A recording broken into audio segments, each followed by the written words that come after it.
I guess it's my job to do so, but I can't even tell you how good that felt. Welcome to the second half of our look at Nintendo's latest Zelda masterpiece, Skyward Sword.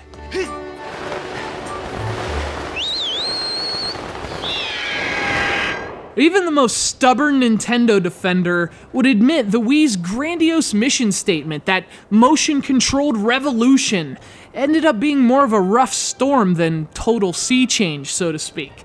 Emphasis on the rough. For every Wii game with fantastic motion controls, there are 3 or 4 with broken ones, but this is the revolution we've been waiting for.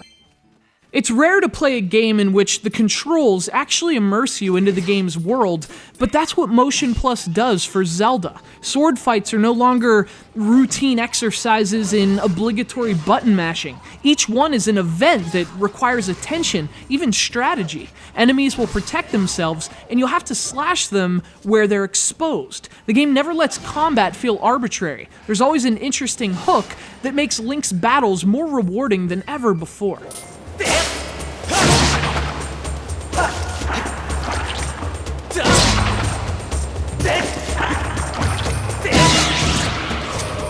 The motion is also built into your environment. Ropes have to be cut at an angle. Objects obscured by stone might have to be stabbed through a thin space. Motion control, specifically accurate motion control, is simply built into Link's world. The application eventually feels as natural as trimming a candle wick or cutting a loose string. It starts to feel real, and as a result, so do your objectives. The calibration is still annoying, but when it's working, it's fantastic.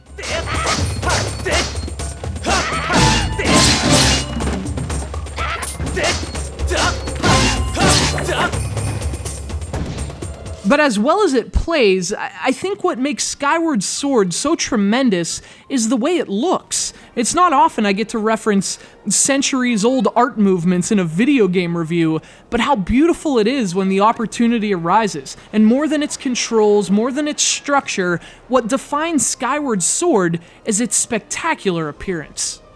Skyward Sword is based on Impressionism, an art style that blossomed in the 19th century. And the whole idea is, you're not necessarily painting an object as much as you're capturing light. Impressionists focused more on the way light makes the object appear than the object itself. Detail's not important. Pure colors, short brush strokes, and reflections of light are. This is exactly what Nintendo's accomplished with Skyward Sword, and what's perhaps even more spectacular than its sheer beauty is the way the medium of video games brings it to life. Objects looming in the distance are beautifully rendered in the impressionist style, but as you approach them, they slowly come into focus. Details emerge, the painting begins to move.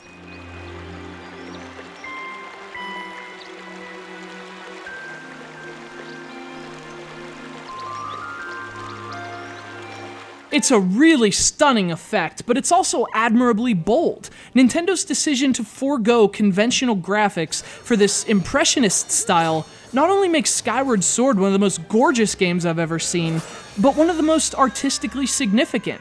A game that would certainly earn Monet and Renoir's smudges of approval.